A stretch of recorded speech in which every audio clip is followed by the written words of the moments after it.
major union says supermarkets should throw out shoppers who refuse to wear a mask. That's the no-nonsense message from the United Food and Commercial Workers Union. Many of the group's 1.3 million members found themselves on the front lines of the pandemic. UFCW President Marc Perrone gave a wide-ranging interview to CBS MoneyWatch. Here's his advice for dealing with customers who refuse to mask up. If they have a customer that's being unruly, they always have the ability to call the police and ask the police to show up and make sure that that person is not being unruly.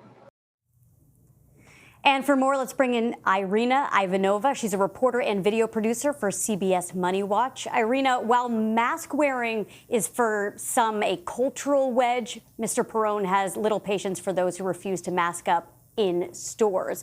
But should the responsibility fall on the worker necessarily to get someone to mask up?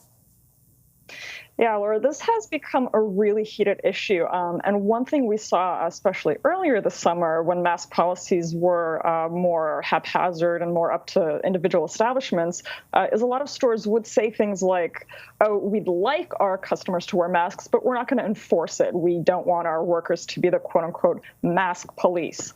And you know, Mr. Perrone's point is that it actually is up to the business to enforce their policies.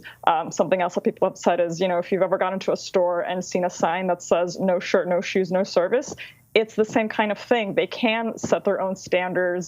They have wide ability to sort of decide what kind of behavior they will and won't allow on their premises. And Mr. Perrone talked about people dying from COVID-19 doing these jobs that really hadn't posed a health risk in the past. So what did he share with you about that? The numbers are really stunning. And as you say, this is not something that you think of necessarily when you think of people working in grocery stores.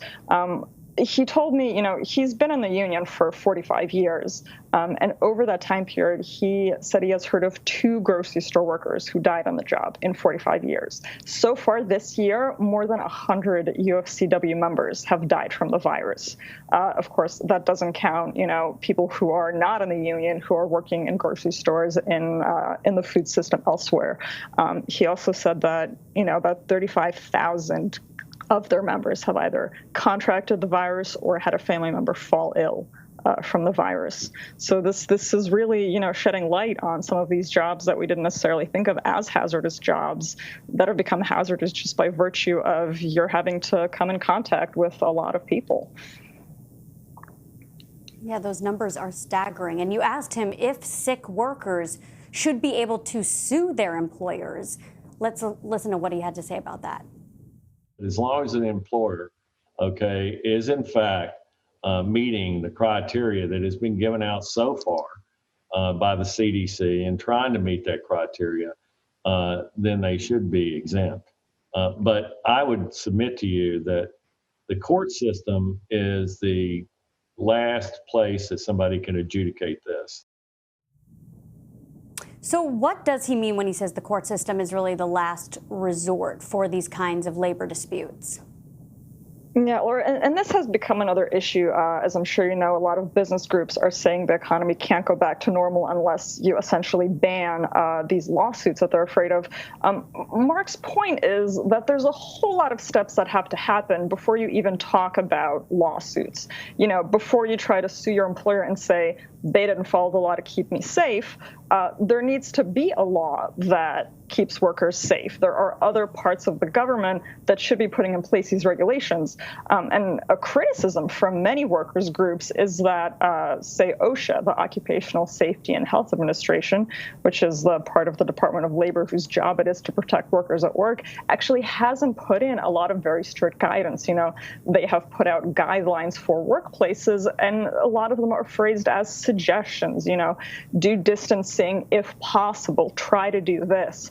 The AFL-CIO earlier this year actually sued OSHA to try to get a more stringent safety standard put in place, and that lawsuit was dismissed.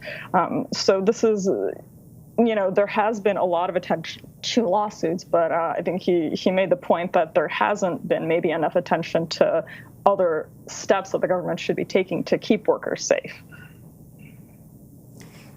Did he talk to you about layoffs? We know layoffs have hit nearly every business sector throughout the U.S. economy, but how is the grocery store sector faring?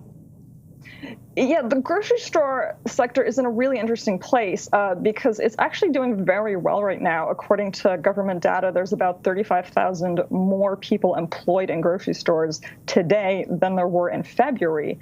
And it's one of the few sectors in retail that has been doing well, along with e-commerce. In the past few months, we've seen everyone from Amazon to Walmart to Target reporting just blowout earnings because so many people are shifting their buying patterns from maybe more big ticket items or more luxury things to these necessities. And that's actually one of the points that the union is making in its push for higher pay for workers. A lot of people are calling this hazard pay. They're saying, whereas a lot of sectors, if you think of airlines, for instance, are really hurting and are actually laying people off, grocery stores are doing very well. And the union is saying, hey, earlier in the pandemic, we saw people get raises. We saw everybody give these frontline workers a bump of $2 an hour, $3 an hour. We saw some people get bonuses. They're saying the hazard really hasn't gone away. So the hazard pay shouldn't go away either. Yeah, everything you're saying, further proof that they really, truly are essential workers. Irina Ivanova, thank you so much. Thank you, Laura.